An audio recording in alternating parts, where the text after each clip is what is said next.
কোচের কথায় বোঝা যাচ্ছে উনি এখনো ওপেনিংয়ে বিজয়কেই চিন্তা করে রেখেছেন, তাহলে হয়তোবা পরিবর্তনের জায়গাটা শুধু আসছে জাকের আলীর জায়গাটা। কলম্বোয় আমাদের আসলে খুব একটা সুখকর স্মৃতি নাই। আমরা 3টা বোধহয় টেস্ট খেলেছি এই পর্যন্ত, 3টায় বেশ বড় ব্যবধানে হেরেছি এর আগে। অবশ্যই প্লেয়ার সব নতুন এসছেন, ম্যানেজমেন্ট নতুন, এখানে আমরা আশা করতেই পারি। এবং এখান পিচটাকে বলা হচ্ছে সবসময় এটা স্পিন সহায়ক পিচ।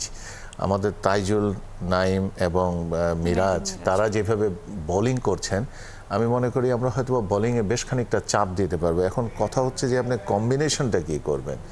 কোচের কথায় বোঝা যাচ্ছে উনি এখনও ওপেনিংয়ে বিজয়কেই চিন্তা করে রেখেছেন, তাহলে হয়তোবা পরিবর্তনের জায়গাটা শুধু আসছে জাকের আলীর জায়গাটা। জাকের আলীকে আপনি হয়তোবা পরিবর্তন করতে পারেন, অথবা একজন ব্যাটসম্যানকে নিলে, একজন বোলার কমালে হয়তোবা নাইমকে আপনাকে পরিবর্তন করতে হবে অলরাউন্ডারের সাথে। খুব কঠিন একটা সমীকরণ এখন সামনে।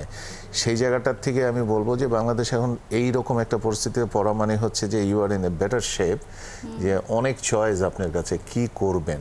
সেই জায়গাটার থেকে বলবো অভিজ্ঞতা হয়তোবা কিছুটা কাজে আসবে। সেই অভিজ্ঞতাটা হচ্ছে যারা ভালো খেলেছেন, যাদের অভিজ্ঞতাটা ভালো, তাদের উপরে হয়তোবা ম্যানেজমেন্ট ডিপেন্ড করবেন যে কিভাবে আমরা খেলতে পারি। তবে যেরকম আপনাদের রিপোর্টে নাহিয়ান বলছিলেন যে 5 দিনই কিন্তু ক্লাউডেড থাকবে, এবং 5 দিন ক্লাউডেড থাকা মানে কখন বৃষ্টি আসছে, কখন আসবে না, ওয়েদারটা ভারী, এই জায়গায় কিন্তু অনেকটাই নির্ভর করবে পিচের আচরণ এবং বোলারদের কৃতিত্ব। সেই জায়গাটার থেকে আমি মনে করি আমাদের পেস ইউনিটে 2 জন অনলি পেস বোলার আছেন, এটা হয়তোবা যুক্তিসঙ্গত তারা মনে করেছেন। কিন্তু যে কোনো একটা টেস্টে 3 জন পেস বোলার থাকা এইরকম ওয়েদারে ইজ এ বেটার কম্বিনেশন। যদি সেমনটা চিন্তা করেন তারা হয়তো ওইভাবে আরেকটা পরিবর্তন আসতে পারে। কিন্তু বাংলাদেশের